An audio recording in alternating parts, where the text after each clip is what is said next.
sing the thunder song.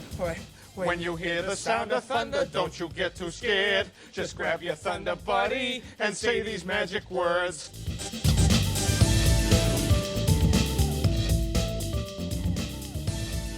Hello and welcome back to another edition of the Thunder Buddies podcast. What are we calling this? The autopsy edition? End of season edition. Well, we're analyzing a dead body. The Thunder season is over. That's a very morose way of putting it, but yes, we are analyzing the end of the Thunder's playoff run. It ended about 2 hours ago. We're sitting in the Oakland hotel room. 2 hours? What? No, probably 1, 2, 4 or 5. I don't know. I'm losing track of time here. 3.5 hours. Yeah, and Barry Trammell and I are sharing a mic. This could get a little weird. Yeah, you know, that's what happens. It's a casualty of the playoffs. I don't think, but this isn't an autopsy. I mean, this isn't, well, maybe an autopsy edition, but it's not our final one. Well, how about this? How about we call it like a wake? Because, like, it's almost like funeral. It's not like they got, you know? It's almost like we have to acknowledge the good things they did in their life as well. It's kind of like a wake or like a remembrance. Because, I mean, we were talking about this on the way home. And this might seem like sugarcoating to a lot of people out there, but the Thunder exceeded our expectations considering what they did in the regular season. Look, all the people on Twitter, and there is a ton of them that are, you know, choke KC, just collapse, Choklahoma, whatever. Like, stop. I mean, look, they beat a 67-win Spurs team. An incredible series they played against San Antonio. They got up 3-1 on this historic team. Best team ever in the regular season. Game 6 was bad, and now Game 6 is, you know what I mean. We can cement it as a black mark in this franchise because of what happened in Game 7. They had the chance to wipe it out, they didn't tonight. But the truth is, like, people are acting like I cannot believe, like, what a choke job. The Thunder lost a 3-1 lead to the Warriors. Like, all the Warriors did, they're a 73-win team. They started the season winning 22 straight games. How many 3-game winning streaks did the Warriors have this season? Like 20. I mean, if you like, yeah, they never lost consecutive games. They won 3 straight games, 2 of them at home. Both of those home games were hard fought. The Thunder in Game 5 clawed the entire way, lost. In Game 7, they clawed the entire way and lost. Game 6, not only was it hard fought, the Thunder should have won. They collapsed on the stretch. That is the stretch when they look back at this series 10 years from now, 20, whatever, all these guys.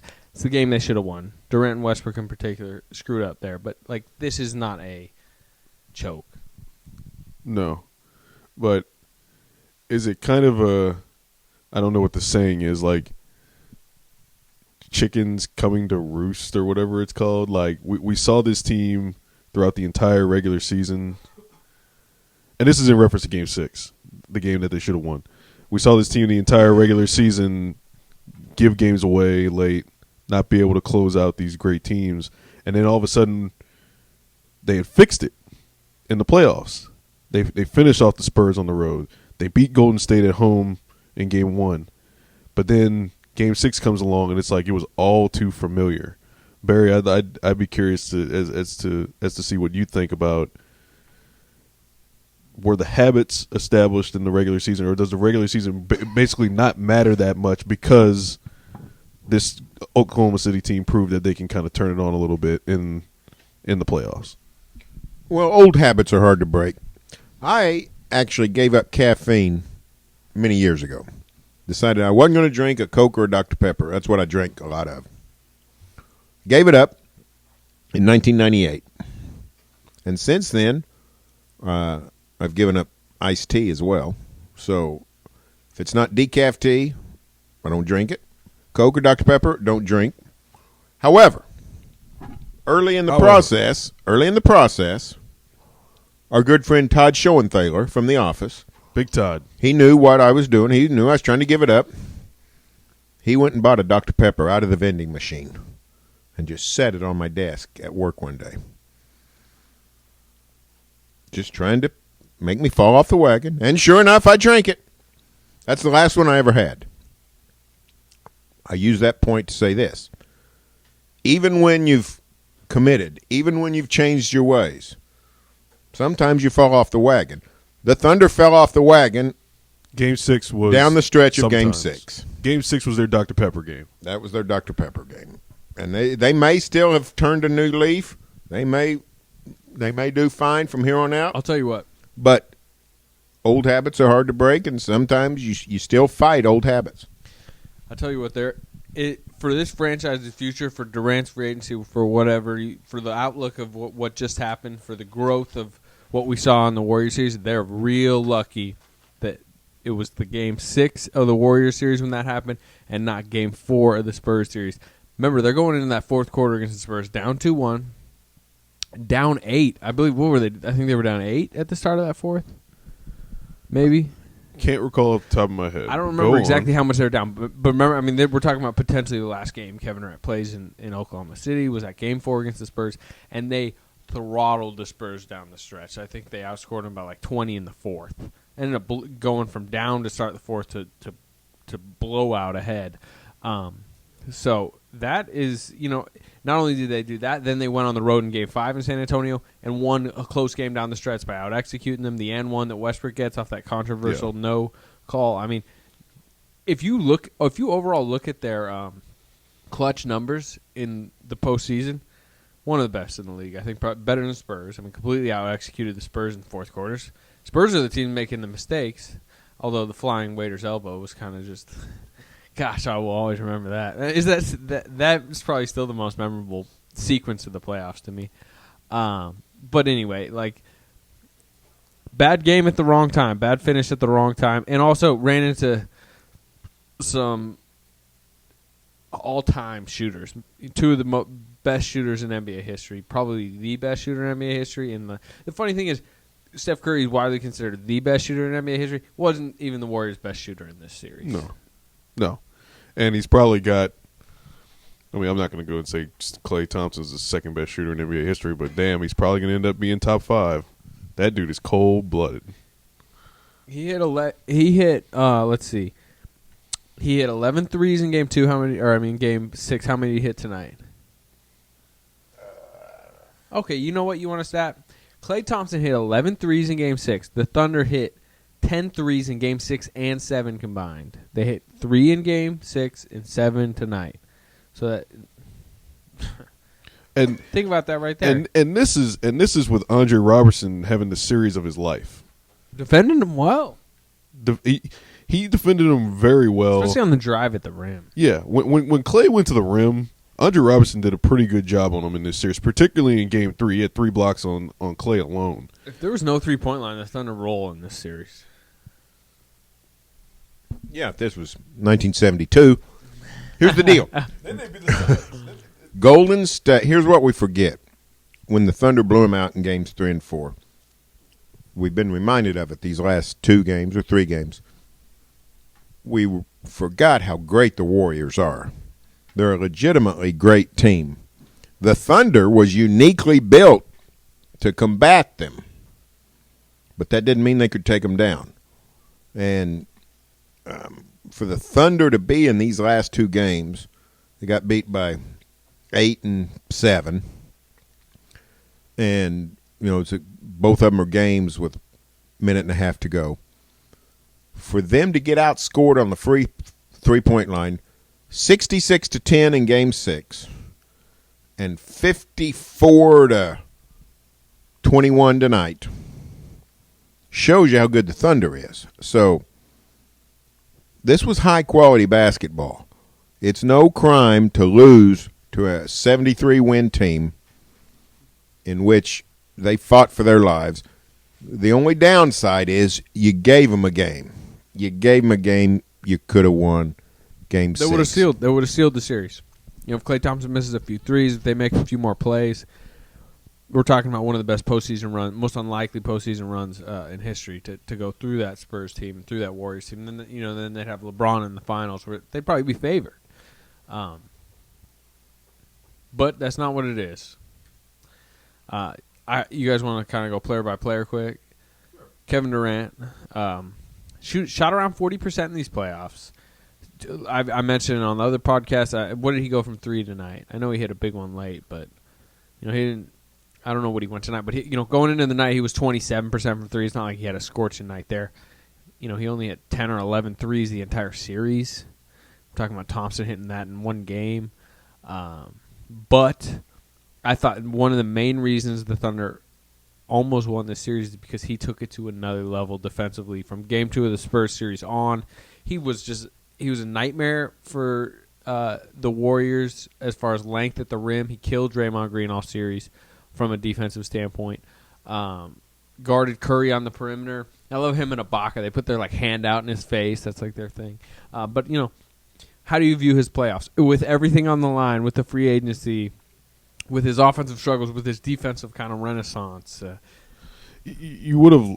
I think you would have liked to see his offensive numbers be a little bit better. But considering how as below par as his offensive numbers were as we expect them to be, his defense was that much better. And I think that is really what leveled things off and got the Thunder as far as they were able to get, because his defense just went to an all-NBA level from post-game 1 of the Spurs series on. He was incredible defensively. Do you think the defense and the minutes he played, 45, 46 minutes a night, and just how hard he was going defensively most of the time, hurt him offensively? I mean, is that part of why he struggled? Because we haven't seen him struggle this bad, just efficiency-wise. I'm not sure. I mean, he went 10 and 19 in Game 7. That's the thing. At the beginning of the game tonight, he didn't even shoot until past halfway through the first quarter. 4 or 5 in the first half, but yeah, and then when he started 3 of 3. I mean, he was extremely efficient to start tonight, and he looked really comfortable offensively to start the game tonight. He was picking his spots, and I don't know if the minutes necessarily were a thing or stress on his legs or whatever from 3, but it seemed to me that they needed every one of those minutes out of him. So that's just something that had to come along with the territory. I'm not saying he shouldn't have played those minutes. I was just wondering if they hurt him. I think it wore out everybody. I think it wore out every Thunder, because that's what the Warriors do to you. They put you on alert. You can't rest a second. There's a lot of teams, a lot of players you can rest against. Golden State, you can't. You literally have to play 24 seconds of just balls to the wall basketball, and then maybe you can rest a little bit on offense, because we've seen it. If you relax for a split second with Klay Thompson or Steph Curry, they're going to shoot, and they're decent chance they're going to make it. So it's mentally taxing, it's physically taxing. To me, there's no way it couldn't take away from your offensive game. And the defenses that teams throw at him, it just looks so hard to score for him. Just Iguodala is just draping him. They completely shade people his direction. Robertson's got the roamer. I mean, defense. The plans are so clearly formulated to try to contain KD, especially the Warriors' defense, and that's also what makes it hard. Billy even said it the other day when somebody asked about. It might have been me. I can't even remember. About his percentages in these playoffs, which are way down from his career numbers, and it's just he said that's just how it is in the postseason. I mean, look at everyone. Steph's percentages are a little down. Even Clay's shooting percentages, although not in Game 6, are down. I mean, that's kind of how it is for stars, I guess, because defenses are they're better in the postseason. They're more locked in. They can scheme against you during a long series. I mean, but how do you grade his playoffs overall? I mean, just with everything on the line, I thought his leadership was good through that tough Spurs series. He could have kind of crumbled in 4 and said, and there was a thought that maybe he's looking elsewhere if he just kind of turns his back on the team in a sense. I thought he really brought them together and got them to this moment, which was Game 6, Game 7, where they had a shot. We'll go back to May 1st. On the day of May 1st, the Thunder had played 6 playoff games, and 2 of the 6 were dog ugly. They were terrible. Losing to Dallas at home, 84-82 or whatever the score was. He went 7-33 in that game, remember? And then the Game 1 blowout in San Antonio, where you thought, for crying out loud, this is awful. And you look at where this team has come from. Since May, in the month of May, the Thunder went 7-5 against the Spurs and the Warriors. So, to me, Durant was fantastic. Everybody played well. You can't think of a main guy that didn't play well. I mean, you don't go 7-5 against the Spurs and the Warriors with a bunch of weak links out there. 7-2 at one point. That was what was they were crazy. They lost 7-2. last week. That's They were right. 7-2 at one point. But what's interesting, and this may be the way it is a lot of times, I'd have to go back and think. Game 7 was clearly an offensive loss. We like to talk about the sharpshooting. The threes and outs are headline in the Oklahoman. But the Thunder lost Game 7 because it couldn't get enough on offense. Especially in the third quarter. If 12 points in the third quarter. If you hold Golden State to less than 100 points, you can't really sit around and talk about what could more we had done on defense. I'm not sure what they could have done offensively. I mean, Robertson, as great as he was defensively in this series, his shooting really burned them tonight. It was bound to come back to earth. I mean, the air ball corner three at the end of the game, he's just passing up open threes because he just didn't want to shoot them. I think he was 0-4 overall. And I don't know, did that air ball come a couple of plays after? I think it might have come a couple of plays after Westbrook missed that layup on the break where he had it wide open and it just bounced off the rim. I mean, we saw too much of that tonight. And granted, there was a lot from the Warriors too in terms of them missing some gimmies, but the Thunder's 3-point shooting hadn't been good enough to get those gimmies back the way the Warriors is and the way the Warriors can catch fire so quickly. What do you think of Westbrook's playoffs? Well, quick to Durant. He was asked. I asked him about his future post game. For anyone who hasn't seen the video, he didn't say anything really about it. He just said, "We just lost 30 minutes ago," which I understand. I knew he was going to say it, but it had to be asked, right? Yeah, I think it's a fair question. Season's over. Ask him about it. Exit interview is going to be interesting Wednesday. I think he's going to be open and honest. He's not going to be like, "Hey, I'm going to L.A. Hey, I'm staying here." Whatever. I think if we come with some good questions Wednesday, he'll be pretty open, is my guess. Westbrook. Not efficient, but never really is. Does so much. I mean, as we all know, the rebounding, the assists. I mean, he hits so many more assists than everyone else in the playoffs. Mid-range jumpers on. Such a quick burst. Was a lot better defensively, although he has his games, including Game 6. I thought he didn't play well defensively. So he's in and out there. The pull-up threes, though. Can he stop that? Will he ever stop that? Or is that just like kind of his No. tick? And to credit the improvement he made throughout the postseason. I mean, from the Dallas series, the defensive improvement he made from the Dallas series to the Spurs to the Warriors was much better. And we saw him give a little bit back in Game 6 with Steph, but just the plays he made out of nothing with his offensive rebounding and his effort. That's one thing you can never question with Westbrook is his offense, his effort on offense, his effort on the rebounds. And there was that moment, I think, this series where he was very candid about having to get other people involved that I thought was a good moment for him.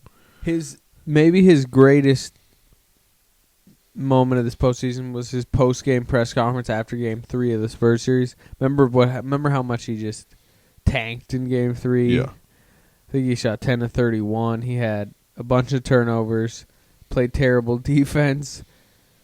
Wow, it was probably, considering the stakes, his worst game ever, but he really took ownership of it for really the first time in a post-game press conference. He was answering all the questions. Durant wasn't. And, I think he played really good basketball since then. He has his lapses, but... Well, staying on the theme of this playoffs, he's a superstar, no matter what Mark Cuban says. Hard to remember that was this postseason. Seems like 2 years ago. But Charlie Villanueva dance Westbrook, interruption.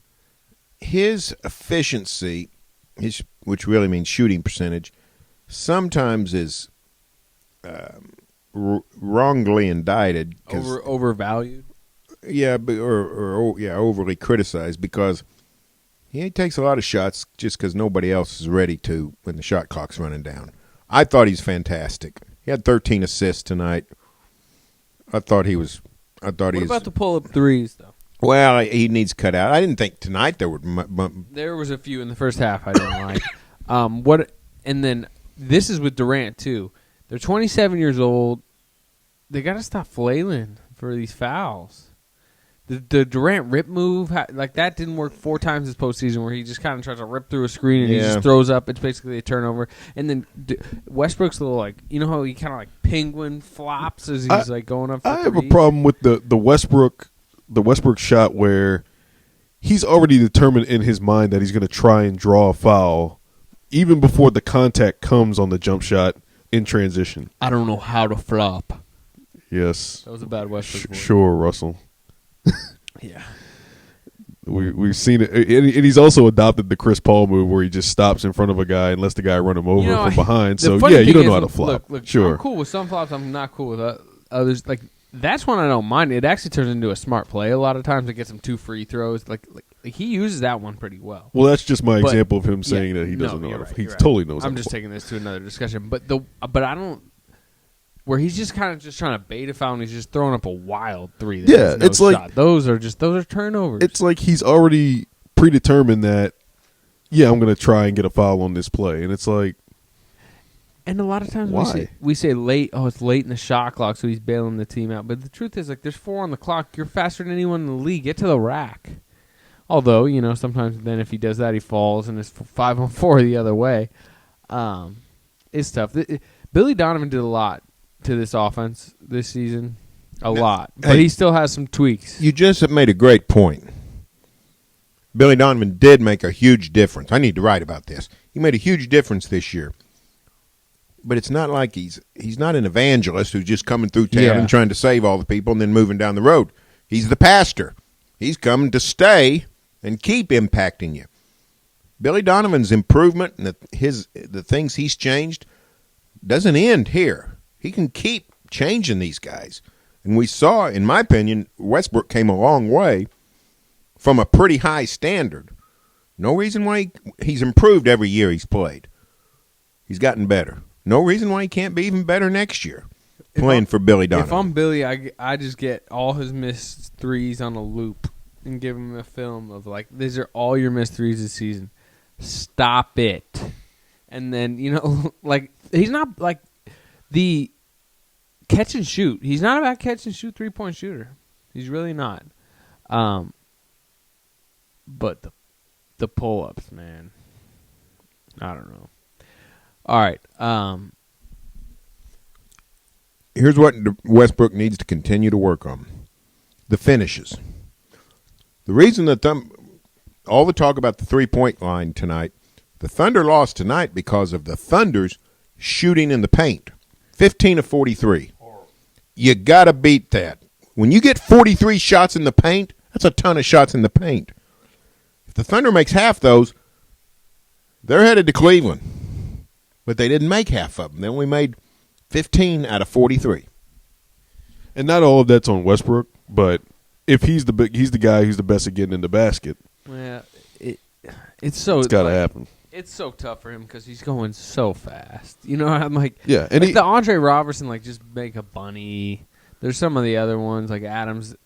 His touch is a lot better, but he needs to get better. But Westbrook, he does have to finish softer, but it's hard. That's a lot easier said than done with just a rocket ship going through. That was the problem in Game 5, if you remember. But that's because Andrew Bogut was playing 30 minutes a game.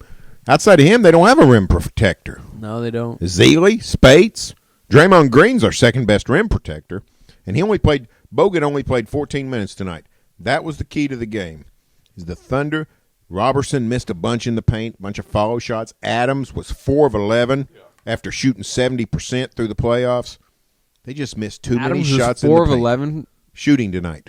Oh, wow. 4 of 11. I think that might be his first game under 50% in like a long time, and that's way under 50. And I guess we're going to get to Adams eventually in the podcast, but I mean, it kind of looked like he was hesitant to go up. He kept bringing the ball down, and I've said this to you times before this season that these guys, when they catch the ball, just go straight back up with it. Just they should run a loop of like Paul Gasol tapes with these guys, like how Paul Gasol just like keeps the ball high. When they bring it down, they're just gonna collapse on them, and it's really hard to get it back up from that point. Like that really frustrates me with big men. Steven Adams, is he to you guys without question the Thunder's third best player now after these playoffs? Yes. Barry.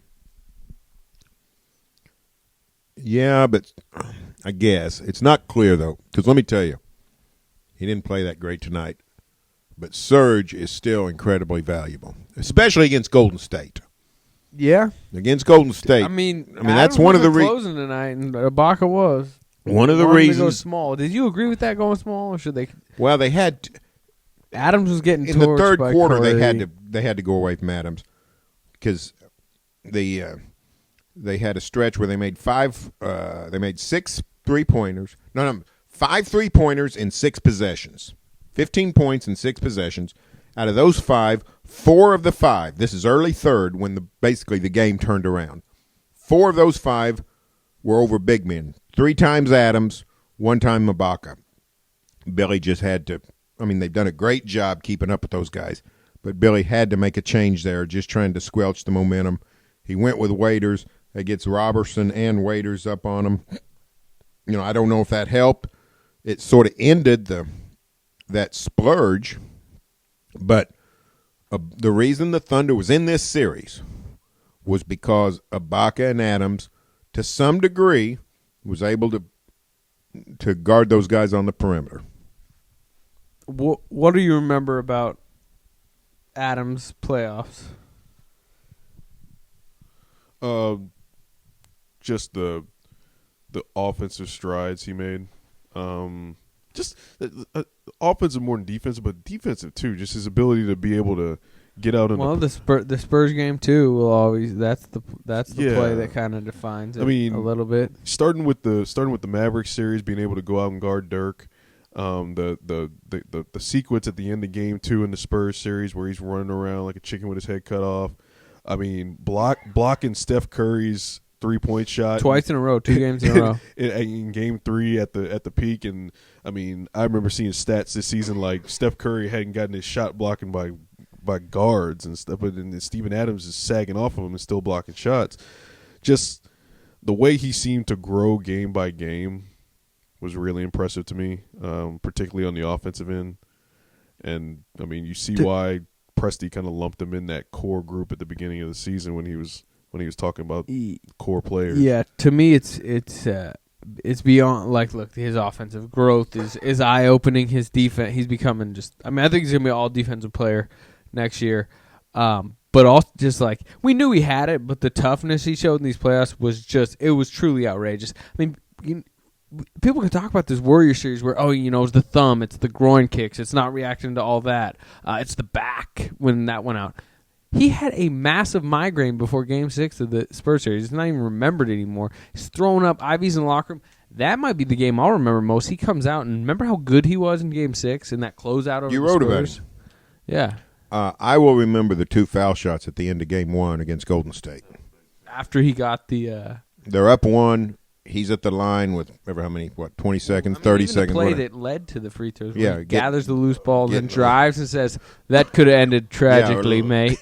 Yeah, Westbrook drives to baseline and throws it.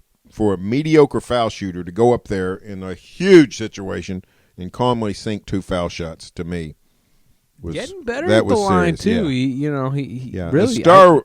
That guy could be a 70% free throw shooter. Does that sound? It's possible by age 25 or so. if we put a headline on Steven Adams' postseason, the headline might be "A Star Is Born." I think a star was born. I kind of do too. And you kind of I think you kind of foreshadowed this going into the playoffs that Steven Adams is going to become this media star because we'd been around him all season, and we'd seen how good he was and just all the great quotes, and some people have kind of known about it. But by the end of the postseason, he become this just must. They'd bring him over at the practices here in San Francisco. You could tell he was kind of who's kind of a victim of his own awesomeness with the media because like I don't think he wants to talk every day, but like everyone was just going to ask for him every day because he's so good. But you're right. No, media star handled the Draymond stuff so well as far as takes the groin kicks, doesn't react to that, dunks on Draymond and doesn't even like react to his dunk. Yeah, Barry Tremble over We here need a shuffling. simulcast. Barry Tremble just did some weird wiggle. We need a simulcast. Yeah, everything about Adams, like what I was even thinking about today. I mean, like, look, especially as like the Thunder season looks like it was looking like it was going to come to an end. It's like, man, how good and confident is Steven Adams going to be going into next season? Because confidence to me has always kind of been his biggest issues offensively. You hear him after the game like, "Oh, I'm just catching and finishing, mate. I'm not that good." Like, what he did in these playoffs, like he's going to go into next season. Like, I honestly think, and knowing Donovan and how much he kind of tools around, and I mean, I know he's only been here one season, but it seems like he's not going to be chasing a ton of wins in the regular season. Hey, Steven Adams, take 12-footers to start next year. Have a little pick and pop game. We've seen him after practice. He can hit those a little bit. He's got soft touch. Like, I think they should really try to expand his game, pump his confidence level, try to make him like, I think he can have. You know what I'm saying now? Over under podcast next season, whatever. I think he's going to average a double next season. Yeah, and the beauty about Billy Donovan is going back to his Florida days. He's worked with these extremely skilled bigs, Joakim Noah's, Al Horford's. So he's going to know. He's going to know that he's got this guy in Steven Adams that can be molded into something of that line. I mean, I don't know if he's ever going to be those kind of passers or ball handlers like he those can pass guys. a little bit though. Remember the fastball pass, the no look pass, he's only 22. Like, right. It's not ridiculous. I don't think to say any of that. And it's almost like you've got the kind of the limitless starter kit that you had with a Russell Westbrook at guard that you had with Steven Adams at center, because you had all this raw ability in Russell Westbrook when you got him, and you're like, man, like there's literally no ceiling to what this guy can do. Like, I don't know if there's much of a ceiling to what a 22-year-old Steven Adams can do at this point. The way we've seen him grow this season, from the beginning of the season where he could barely catch the ball on pick and rolls to where he is now. When that dude's 27, he's going to have, like, hair down to his, like, tailbone. He's going to have, like, Birdman-type tattoos. And he's going to be averaging, like, 22 and 10, going to all-star games, balling. Now the one thing, him getting his butt kicked and taking on all these injuries, how that's going to affect him going forward, that's going to be interesting to see, because the guy took a pounding. He did. He took a big pounding this season. Big time. The good thing is, in the regular season, he doesn't have to play 36, 38, 40 minutes like he did in the postseason. No, it doesn't. He can, because that's you where got Ennis Cantor, you can spot. Adams can play 28 minutes a game. Who knows? And Body hit the floor. McGarry may get some minutes. And to start here's the next other year. thing: Billy in the postseason rediscovered the glory of the small ball too. So they've got that option always. Yeah. That's assuming everyone comes back. Well, I mean, if everybody doesn't come back, We're talking about something different. We're We're still talking talking about about Steven Adams being a stud. I mean, look, this shit. It's dumb right now to talk about this team without Durant. We all kind of think the 1-year deal is something he'll do, but if he's not gone, or if he's not here next season, their title hopes are out the window. But they'd still be a pretty good team, Suddenly, I think you really give responsibility to Adams. You're obviously turning over the team to Westbrook, although there'd be people saying, do you trade Russ and try to rebuild? idiots. I don't want to get into that right now. We got plenty of off-season podcasts to talk about that. Robertson, not a great series against the Mavericks. Did some things against the Spurs, but like guarded Kawhi Leonard. Him and Waiters really tag team that, but really showed his importance in this Warriors series. Well, I thought he was excellent and had some offense. Now, Game 7, he wasn't good. But No. Game 6, Although he's really I'm sorry, good. Game 1 through 5 or 6, he averaged. He was good in 6. Thompson got really loose. Yeah, the but he second had. half. But did he have 4 or 5 double-digit scoring games? Billy Donovan found a way to use Andre Robertson. Which is a great sign going into the next season. Yes, And, Robertson actually was great tonight. Robertson had 12 rebounds, 6 offense, 6 defense. He just didn't finish on two or three of those. Which were backbreaking. I remember one where offensive he had a boards. rebound to make it 9, and it was like wide open, like nobody around him. Missed that, and then it ricocheted out, and Klay Thompson hit a transition 3 3 seconds later, and it was 4. Yeah, I think it was The Thunder's leading 44-40 with the or 4, something. so. Yeah, that's unfortunate, but those guys are young and they're going to get better. So the future's bright with what we discovered in the postseason. Okay, Dion Waiters, talked to him post-game today, or tonight. He says he wants to be back. They're going to have to pay him. They have the ability to match. I think if Durant comes back, I think they will. Another guy, though, you had to like what you saw this playoffs. Strong play from Dion for the most part. I mean, we Playmaking Dion Waiters. He tried to drop some dimes tonight, and he did earlier in the series. He did some really good things, dropping some crazy passes. And I mean, I think you have to give credit to Dion Waiters for kind of, I guess, bucking this conception that people had of him being this guy who was just jacking shots and kind of going after his on offense. He really reined it back. The step back became almost a non-existent thing in the postseason. It's funny you say that. I don't remember seeing a step back really all playoffs. He did the step back in the fourth quarter tonight, and he hit it. You remember that one? Oh, that was pretty funny. But go ahead. But it's like you're not seeing those same wild step backs that you saw from him. You're seeing him play more controlled. The defense, and if you ask Dion, he'll always want you to talk about his defense, or he'll say like, everyone knows I can score the rock. yeah, yeah, because everyone knows I can score the rock. He's so everyone knows confident. I can do on the offensive side. He's so confident about his offensive play that he wants you to bring up the defense first. And to his credit, he does a great job of not letting guys turn the corner on him, get to that baseline. He uses his body well, and he's going to make a lot of money. Whether it's I want to give the Thunder else. fan base some warning right now. There's going to be a time at some point in July where either the Thunder signs Waiters or the Thunder matches a Dion Waiters contract. And I assume this is assuming Durant's back. I think they'll match regardless. I think that it's going to be similar to the Cantor thing where, you as Thunder fans are going to look at that and go, oh my, are we really paying Dion Waiters that much? But the truth is they're so capped, and if Durant comes back, they're capped, and they don't have the money to go spend it elsewhere. And two-way wings, you cannot just go find these two-way wings. That are 24 years old. They're going to have to bite the bullet. Somebody's going to give him too much money, or the Thunder may just give him too much money themselves. But he's going to get paid, and I think he's going to be on the Thunder next season. Well, I don't understand the fan bases. They get on Singler for his salary as if it's coming out of their pocket.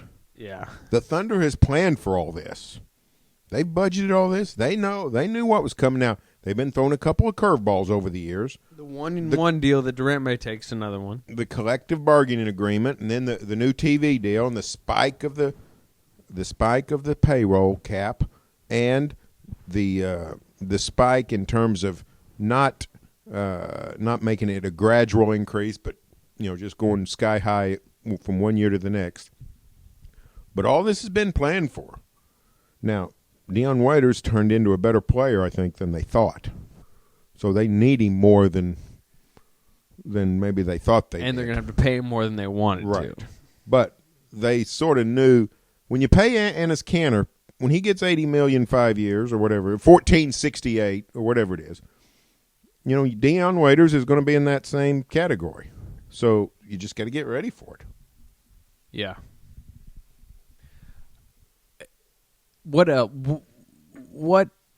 as this roster moves forward, as this summer moves forward, because the truth is, like, the Thunder, I think, showed in these playoffs, they're super deep 1 through 7. They played 7 guys tonight. I mean, we can talk about Ennis Cantor a little bit. Ennis Cantor was plus 15 in 10 minutes in Game 6. I think it was plus something high tonight. Doesn't really fit the Warriors series, but did in those little brief spurts. Anyways, like I said, I think the Thunder's 5 starters, Durant, Westbrook, Ibaka, Robertson, Adams, and then 2 bench players, Waiters, Cantor. It's a really, really, really good 1 through 7 in the NBA. Maybe the best 1 through 7 in the NBA. That could be argued, obviously, but 8, 9, 10, and beyond, I think they showed to be pretty thin. That's why these guys are playing 46 minutes a night. I'm not sure there are like a lot of places you can. I mean, Cameron Payne. I mean, he's a guy you really need to show something next year. I think you give him a lot of minutes. Talked about McGarry. Can you salvage him? But I think they really kind of need to find 8, 9, 10. And Cameron Payne's going to be a big part of that.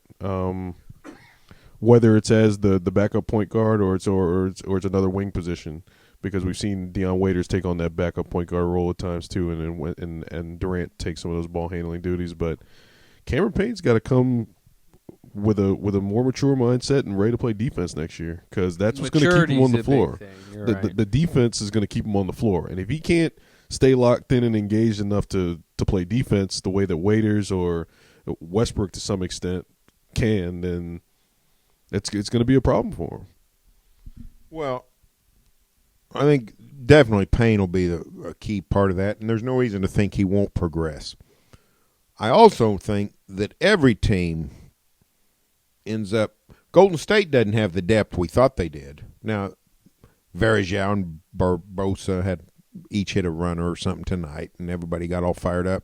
The Curry even said it, the Brazilians were big for us. But the truth of the matter is, in the playoffs, the deeper you go, the shorter that bench gets. We saw it with the Heat every year. They end up playing 7 guys in the LeBron. It's true, but like you know, Presti envisioned Kyle Singler, with the money he gave him, being able, even in a Game 6, a Game 7, to give 8, 9 minutes to drop Durant's minutes to 40, giving good enough minutes so Durant's minutes can go to 40, and then he's not maybe shooting as inefficient because he's got a little bit more energy. But Singler played such a poor level all season. I mean, Donovan just couldn't go to those guys. No, that's right. But I guess what I'm saying is, in the playoffs, that's not as important. The key is have some decent depth so that you can rest. So Durant doesn't have to play 38 minutes a game during the regular season. So Westbrook doesn't have to play 36. Well, he doesn't. He didn't this year, but like they still get tired when they're playing 47 minutes. But that's what you sort of have to do that though. We saw it with the Thunder when they went to the finals. We saw it with the Heat. We've seen it with the Spurs, even though they got, in theory, great depth. The truth of the matter is, nobody's got great depth when you get to this deep in the playoffs, when you get to the conference finals, when you get to the NBA finals, because the level of play is so high. If you break out of that top 7, then you've dipped far enough that it could really hurt you, and you don't do it much. Billy Donovan. I thought he was the star of the playoffs. Star of the playoffs, huh? I mean, he had a great playoffs. Star, though? Star. I mean, I think he answered more critics than anybody else. That's probably right. Yeah, I mean, in other words, were you one of those? I mean, I thought he's fine. I thought he's a good coach. I thought he's fine. I didn't think he had gotten through defensively to him. He clearly did in the playoffs. But the idea that the Thunder coaching decision, the coaching search, was still a question mark, that's been blown to smithereens.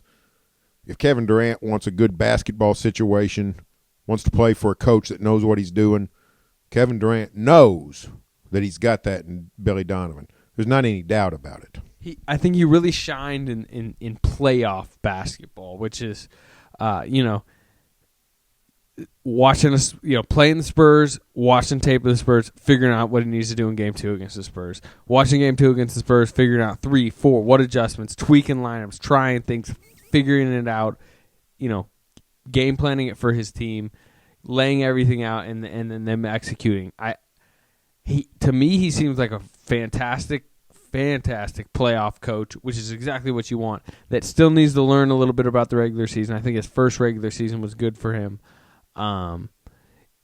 Maybe he realizes, like, the problem is, like, all this game planning and stuff that he showed in the playoffs, you just can't do that in the regular season. You can't just, like, well, here's this like long, list of things and adjustments we need to make for this Milwaukee Bucks game tomorrow. Like, no, they just got done playing the Timberwolves. They're going to sleep. They're waking up the next day, and they're just going to go play. Yeah, and he's talked about that at times this season, just the not having the practice time necessary to do the things they want to do, having to worry about a back-to-back or not having the time they need to.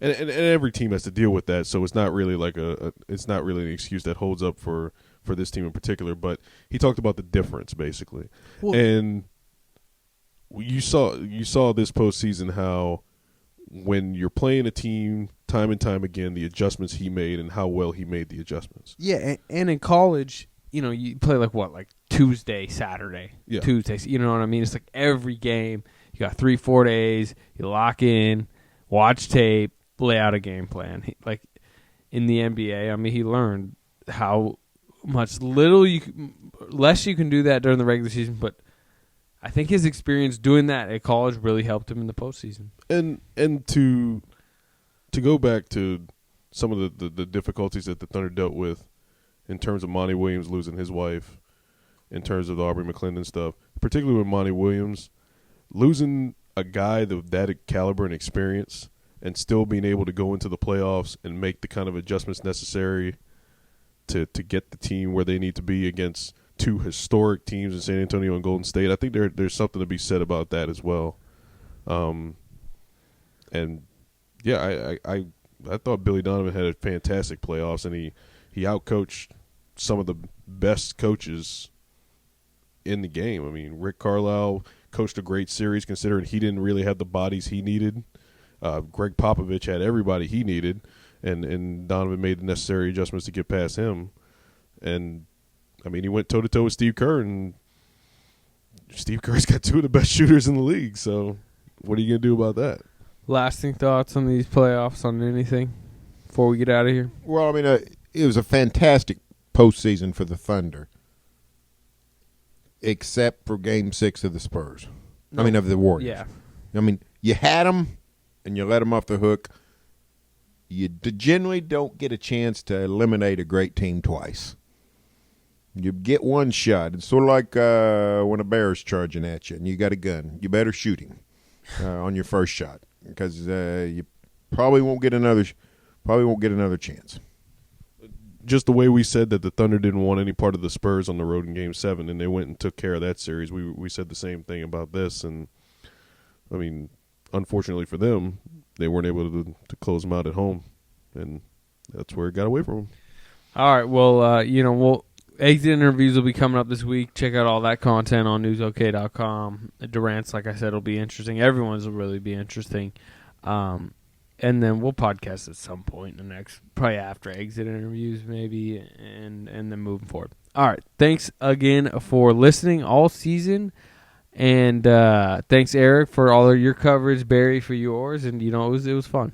It was good, and the offseason looms. So an important one in Thunder history. Durant, pull-up jumper, off the rim, and and the Thunder win! All right, come on, let's sing the Thunder song. When you hear the sound of thunder, don't you get too scared. Just grab your Thunder buddy and say these magic words.